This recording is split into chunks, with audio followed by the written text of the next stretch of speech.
श्री वाल्मीकि द्वारा रचित रामायण के बालकांड का 9वां सर्ग। सुमंत्र का राजा को ऋषिशृंग मुनि को बुलाने की सलाह देते हुए उनके अंगदेश में जाने और शांता से विवाह करने का प्रसंग सुनाना।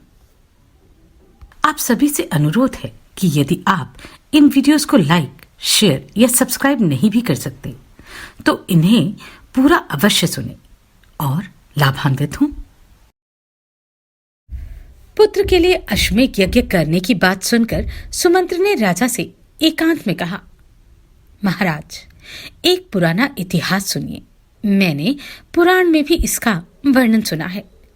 ऋत्विजों ने पुत्र प्राप्ति के लिए इस अश्वमेध रूप उपाय का उपदेश किया है, परंतु मैंने इतिहास के रूप में कुछ विशेष बात सुनी है। राजन, पूर्व काल में भगवान सनत कुमार ने ऋषियों के निकट एक कथा सुनाई थी। वह आपकी पुत्र प्राप्ति से संबंध रखने वाली है। उन्होंने कहा था, मुनिवर, महर्षि काश्यप के विभांडक नाम से प्रसिद्ध एक पुत्र है। उनके भी एक पुत्र होगा जिसके लोगों में ऋषिशृंग नाम से प्रसिद्धि होगी। वे ऋषिशृंग मुनि सदा वन में रहेंगे और सदा वन ही उनके लालन पालन करेगा। सदा पिता के साथ रहने के कारण विप्रवर ऋषिशृंग दूसरे किसी को नहीं जानते थे। राजन, लोक में ब्रह्मचर्य के 2 रूप विख्यात हैं और ब्राह्मणों ने सदा उन दोनों स्वरूपों का वर्णन किया है। एक तो है दंड, मेखला आदि धारण रूप, मुख्य ब्रह्मचर्य, और दूसरा है ऋतुकाल में पत्नी समागम रूप, गौण ब्रह्मचर्य।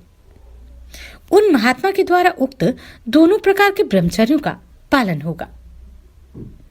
इस प्रकार रहते हुए मुनि का समय अग्नि और यशस्वी पिता की सेवा में व्यतीत होता था। उसी समय अंग प्रदेश में रोमपाद नामक एक बड़े प्रतापी और बलवान राजा होंगे। उनके द्वारा धर्म का उल्लंघन हो जाने के कारण उस देश में घोर अनावृष्टि हो जाएगी, जो सब लोगों को अत्यंत भयभीत कर देगी। वर्षा बंद हो जाने से राजा रोमपाद को भी बहुत दुख होगा। वे शास्त्र ज्ञान में बड़े चढ़े ब्राह्मणों को बुलाकर कहेंगे, विप्रवरों, आप लोग वेद शास्त्र के अनुसार कर्म करने वाले तथा लोगों के आचार विचार को जानने वाले हैं।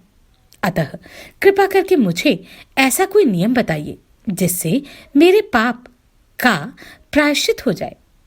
राजा के ऐसा कहने पर वे वेदों के पारंगत विद्वान सभी श्रेष्ठ ब्राह्मण उन्हें इस प्रकार सलाह देंगे, राजन, विभांडक के पुत्र ऋषिशृंग वेदों के पारगामी विद्वान हैं। भूपाल, आप सभी उपायों से उन्हें यहाँ ले आइए।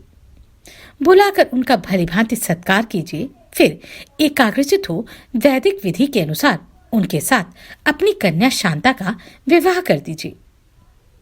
उनकी बात सुनकर इस चिंता में राजा पड़ गए कि किस उपाय से उन शक्तिशाली महर्षि को वहां लाया जा सके। फिर वे मनस्वी नरेश मंत्रियों के साथ निश्चय करके अपने पुरोहित और मंत्रियों को सत्कार पूर्वक वहां भेजेंगे।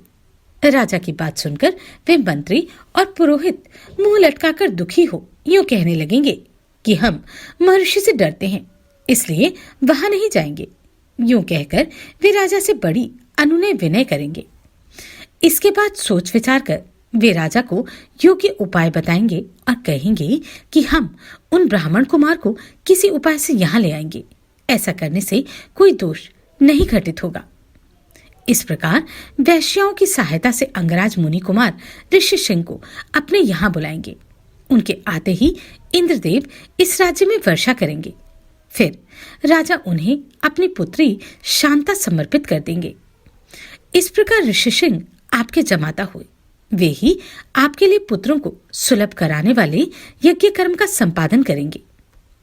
वह सनत कुमार जी की कही हुई बात मैंने आपसे निवेदन की है। यह सुनकर राजा दशरथ को बड़ी प्रसन्नता हुई। उन्होंने सुमंत्र से कहा, मंत्री कुमार, ऋषिशृंग को वहां जिस प्रकार और जिस उपाय से बुलाया गया वह स्पष्ट रूप से बतलाओ। इस प्रकार श्री वाल्मीकि निर्मित आज रामायण आदि काव्य के बालकांड में 9वां सर्ग पूरा हुआ। आप सभी को कोटि कोटि साधुवाद। आपने इन वीडियोस को इतना प्रेम दिया। नमस्कार, मैं आभा शर्मा जावास। यदि आपको मेरा ये प्रयत्न सराहनीय लगा हो तो मुझे सब्सक्राइब करके प्रोत्साहित करें।